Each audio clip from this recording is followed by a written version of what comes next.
All right, welcome. In the next few minutes, we'll talk about the top 5 most common pages you will get on call when you're in the hospital.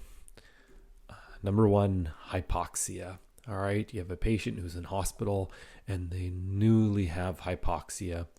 I've learned over the years that 90% of the time it is from one of 4 diagnoses: heart failure, pneumonia, aspiration pneumonitis, or a COPD exacerbation. So the single best test you can order is a stat chest x-ray. And as you can imagine, if the chest x-ray looks wet, it's probably heart failure. If there's a consolidation, it's probably pneumonia. And if it's totally normal, well, maybe, just maybe, this person has a PE. But I do find that's relatively rare, especially on the inpatient medical setting. Maybe the second most common page you'll receive is high blood pressure. I find we overreact to these pages. And in all honesty, as long as the blood pressure is less than 220 on 110, simply restart their home medications and make sure you treat their pain and or anxiety.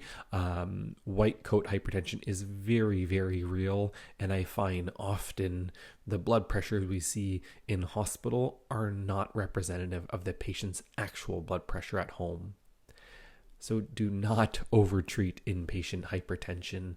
And if the patient is stable, stop checking their vitals after midnight, and then you certainly won't get called about their blood pressure. Next up is hypotension.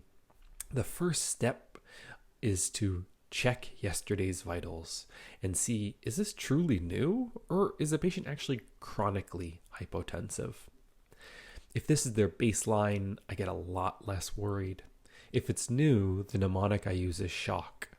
So sepsis, hypovolemia, and these 2 are the most common in the inpatient setting. Obstruction, like a massive PE, very rare. Tension pneumothorax, I don't think so. Cardiogenic, uncommon, especially on the internal medicine ward. An anaphylaxis, very uncommon, but it's part of the mnemonic somehow. Next up, altered mental status. Again, the critical first question is, what is their baseline? Is this truly new, or is this actually just how grandma is? The differential diagnosis is DIMS. So D stands for drugs. Did the patient just get a benzo or an opioid or Gravol? Or are they perhaps withdrawing from something like alcohol? Infection, common ones in hospital would be pneumonia or pyelonephritis. M stands for metabolic, so making sure you've checked their electrolytes, extended electrolytes, their renal function, their liver function, and sometimes the venous blood gas. Structural, are they constipated?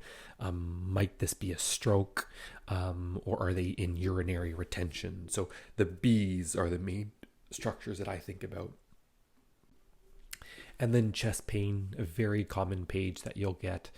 I think early on in your career or in residency, over-investigate it. All right. Remember that by virtue of the fact that the patient is in hospital, they have a much higher pretest probability that their chest pain is quote unquote real compared to, say, if they weren't an inpatient. So early on, get an ECG, a troponin, a chest x-ray. And I'll let you know, I've created a pre-residency crash course. It's going to be June 27th on Zoom. The link will be in the show notes here. And the topics I'll cover are the top 20 pages you'll receive while on call, top 20 most common medications you'll prescribe, top 8 most common consults you'll receive on call. And of course, you can read the rest. So if you're interested, feel free to sign up.